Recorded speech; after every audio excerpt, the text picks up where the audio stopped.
शब्बीर बहरहाल तेरा नाम रहेगा, और जब तक शब्बीर का नाम रहेगा दुनिया में अब्बास अलमदार का नाम रहेगा। दो भाई, दो रोजे खड़े हो के कभी गौर से देखना। अब इराक गवर्नमेंट ने रास्ते के तमाम होटल, जगह, बाजार, मार्केट खत्म कर दिए ताकि हुसैन के रोजे पे खड़े हों तो अब्बास नजर आए, और अब्बास के रोजे पे खड़े हों तो हुसैन का रोजा नजर आए। एक आफताब है, एक महताब है, कभी इधर नजर जाती है, कभी उधर नजर जाती है। इधर भी सवाब, उधर भी सवाब। इमाम सादिक आए ज़ियारत के लिए हजरत अब्बास के रोजे पर, बहुत देर गिरिया किया। तुम पर मेरे माँ बाप निसार, तुमने हक अदा कर दिया, वफादारी का हक अदा कर दिया, हुसैन का हक अदा कर दिया। सब कुछ कहकर असाब के साथ बाहर निकले। जैसे ही बाहर निकले असाब ने कहा, यह है दरियाए फुरात।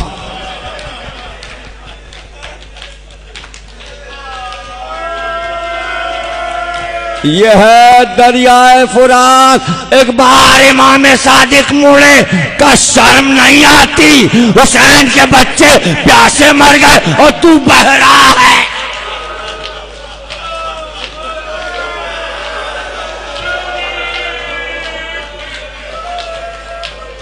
तू अब तक बह रहा है, तेरी लहरों में रवानी है। कहते हैं इमाम का फरमाना था कि दरिया खुश्क होना शुरू हो गया। देखते ही देखते मैदान हो गया, दरिया खुश्क हो गया। बड़ी शर्माई फुरात को, बड़ी शर्माई। इमाम ने मुझे डांटा है। मेरे होने से क्या फायदा कि हुसैन के बच्चों को हम पानी ना पिला सके। तो वाकई इमाम सही कहते हैं, हम क्यों जिंदा हैं, हम जमीन पे क्यों बह रहे हैं।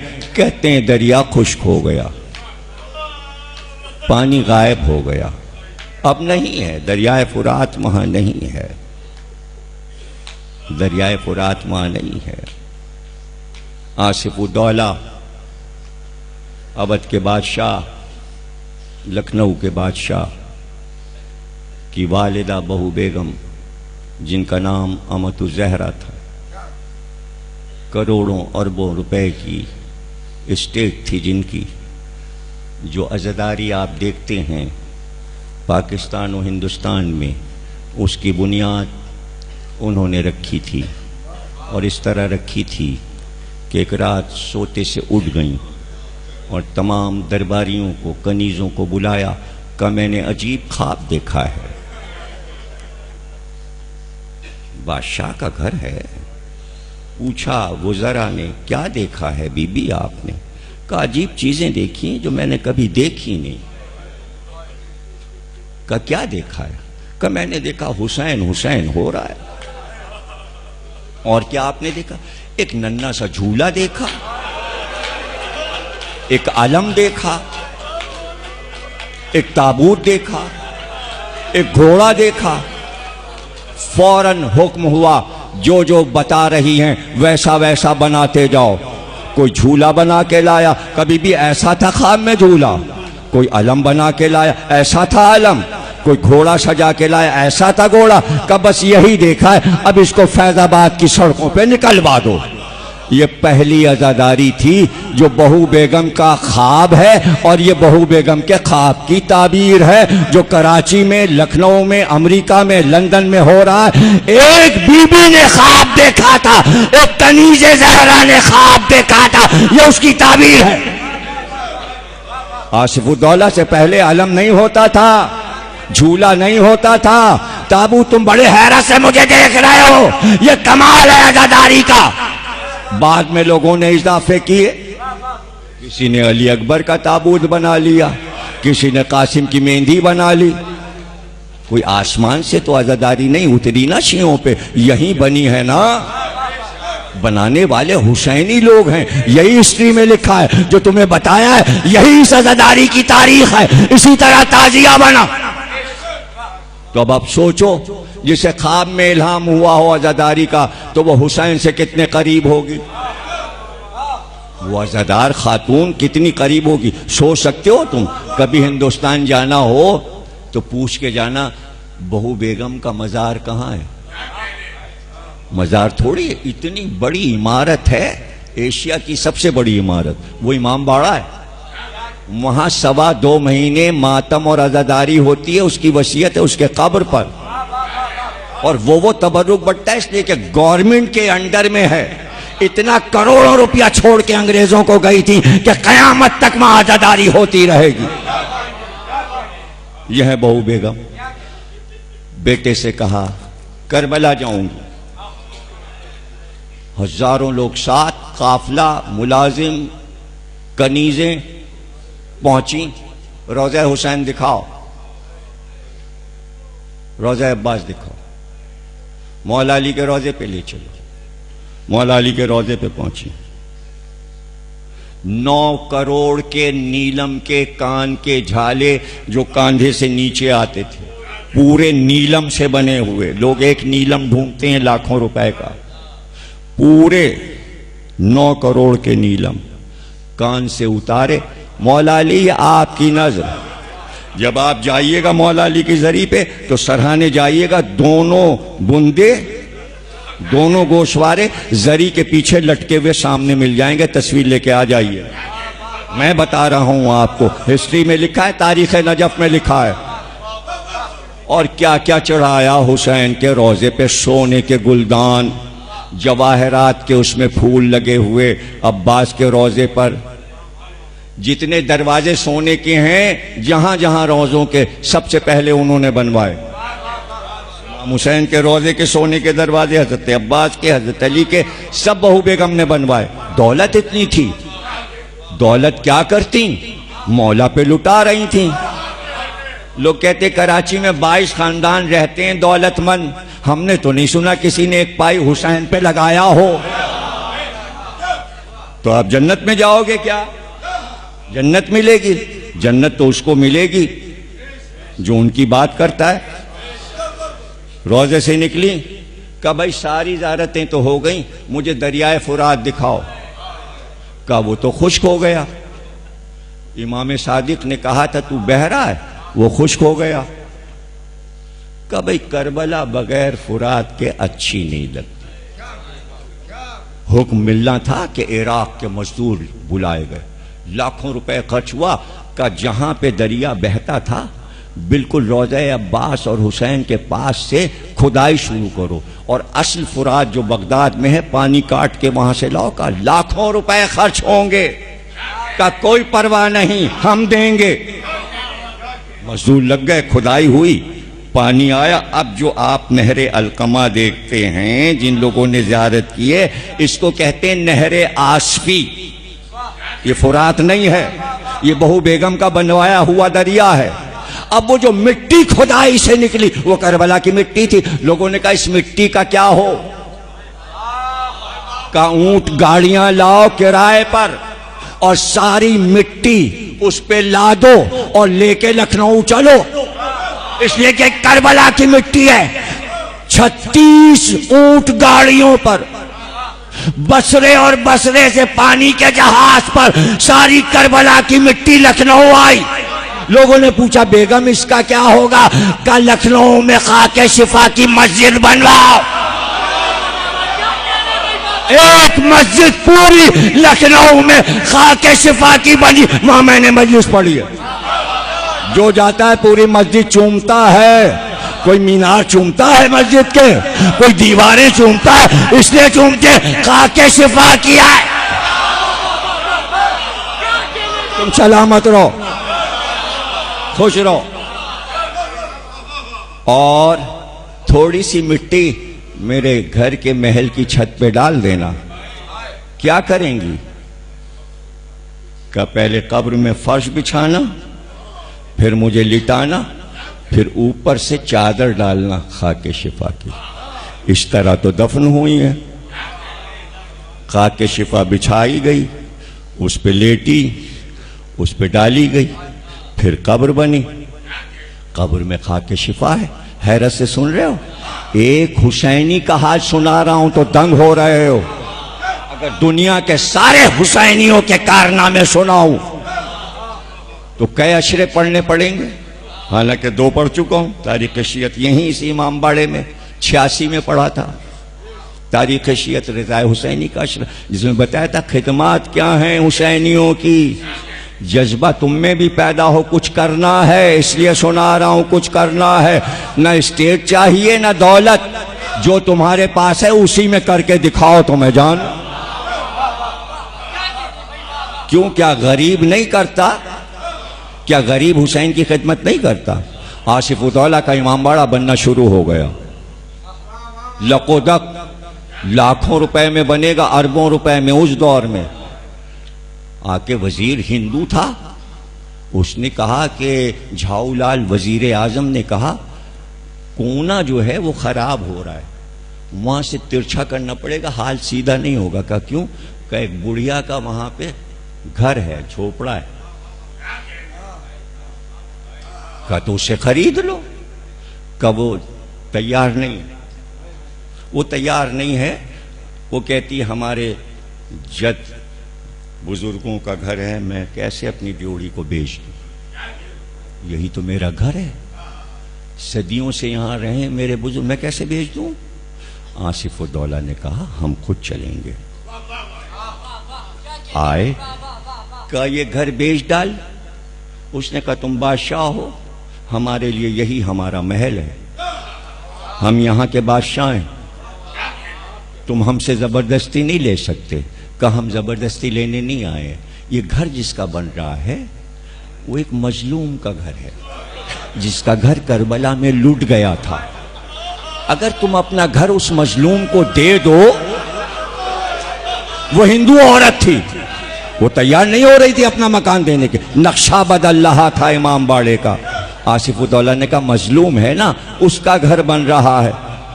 का तो ये कहो ना कि ये मजलूम का घर है, यूं कहो ना, मैं कोई पैसे नहीं लूंगी, ये घर और मैं सामान लेके सड़क पे आ जाऊंगी,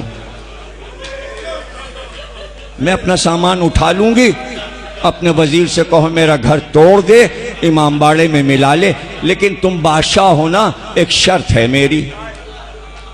का शर्त बता दे। का इस इमाम बाड़े से जो ताजिया उठेगा, लोग कहेंगे बादशाह का ताजिया निकल रहा है, लेकिन शर्त यह है कि एक ताजिया मेरे नाम का रखा जाए, जब तुम्हारा ताजिया निकले तो हमारे नाम का भी ताजिया निकले। कहा मंजूर। एक अलग जहां पर उसका घर था, उसी जगह जब जाइएगा ज़ियारत करने तो जो इमाम बाड़ा बना वहां एक छोटा सा ताजिया रखा है, उस पर लिखा है बुढ़िया का ताजिया। जब बादशाह का ताजिया सड़क पे आ जाता तो लोग इंतजार करते थे, लोग कहते थे जाओ ताजिया निकल गया, लोग कहते थे नहीं अब बुढ़िया का ताजिया आ रहा है। आज तक पहली मुहर्रम को बादशाह के ताजिए के पीछे बुढ़िया का ताजिया निकल रहा है। लोग नाम नहीं जानते बुढ़िया का, लेकिन बुढ़िया मशहूर है कि जिसने हुसैन को अपनी जमीन दी थी उसका नाम जिंदा है। इसलिए कह रहा हूं गुर्बत में भी कुछ कर लो, इसे टालो नहीं। क्या नजर दे सकते हो हुसैन को? आंसू अपनी जगह, रोना अपनी जगह, मजलिस अपनी जगह। किसने क्या दे दिया?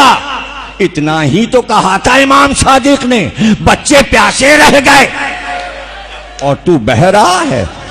तो वो उड़ा नहीं, वो फना नहीं हुआ, उसने ये किया जेरे जमीन उतरना शुरू किया, जेरे जमीन उतरता चला गया। तकरीर खत्म हो गई, यहीं तक लाना था। अंदर ही अंदर जब गहराई में फुरात उतर गया दरिया, तो अंदर जाके पूछना शुरू किया अब्बास की कब्र कहाँ है? ज़ेरे ज़मीन चला, पानी को कोई रोक नहीं सकता। पानी बढ़ता जाता है, जब सैलाब आता है पता ना, ज़ेरे ज़मीन उसने चलना शुरू किया और एक एक जर्रे से पूछा, खाक के जर्रे से पूछा, ज़मीन करबला से पूछा, अब्बास कहाँ है, अब्बास कहाँ है। एक बार आवाज आई, अब्बास यहाँ है, अब्बास यहाँ है। सरदाब में, तहखाने में जहाँ अब्बास की कब्र है, पूरा दरिया वहां उतर गया। एक बार पानी ने कोशिश की कि अब्बास के कदमों को चूम ले, लेकिन कब्र ऊंचाई पर थी, पहुंच ना सका। बेअदबी होती अगर ऊपर आता तो क्या करे, पानी ने अब्बास की कब्र का तवाफ शुरू किया।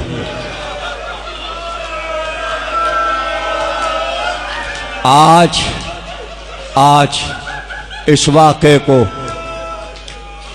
बरसों हो चुके, सदियां गुजर गईं।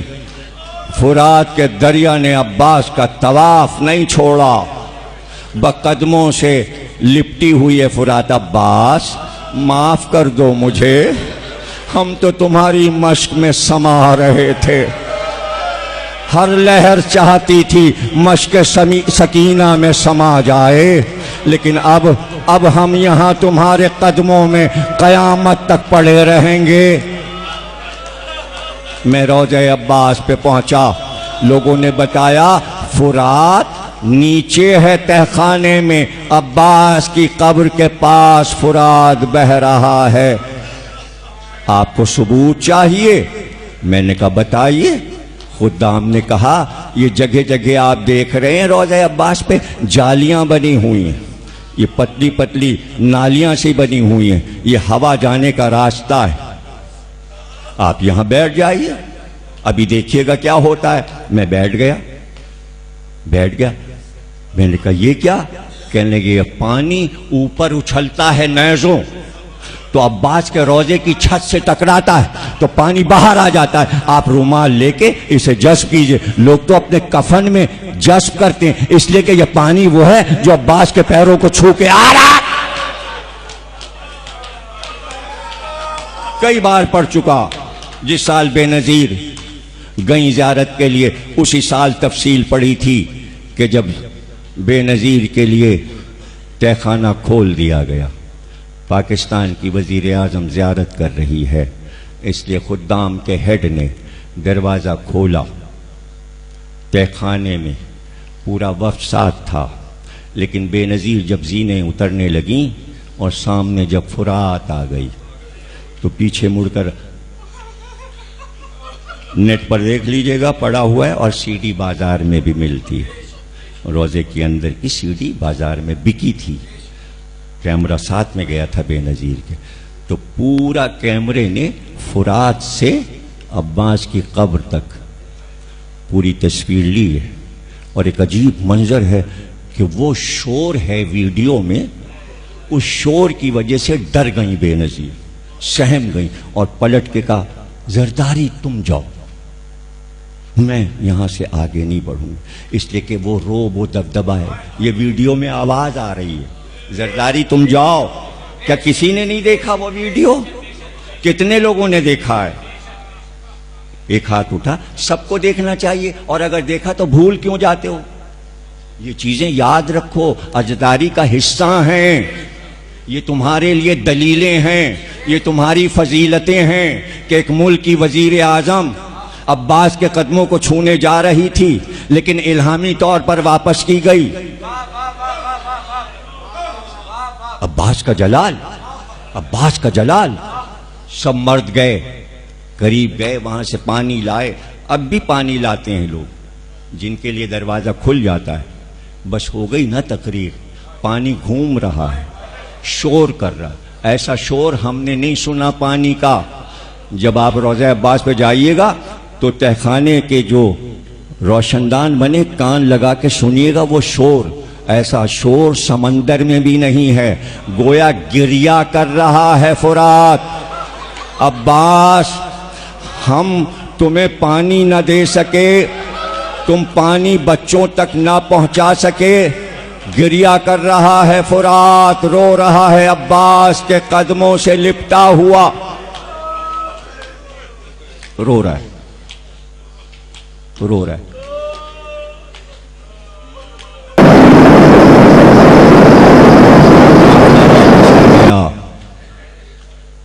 ज़ैनब आ गई मदीने। जैसे जैसे ईद करीब आई, मदीने वाले तशवीश में थे, अब क्या होगा। बनी हाशिम ईद बहुत धूम से बनाते थे, ये करबला के बाद क्या ईद मनाएंगे, कैसे मनाएंगे ईद।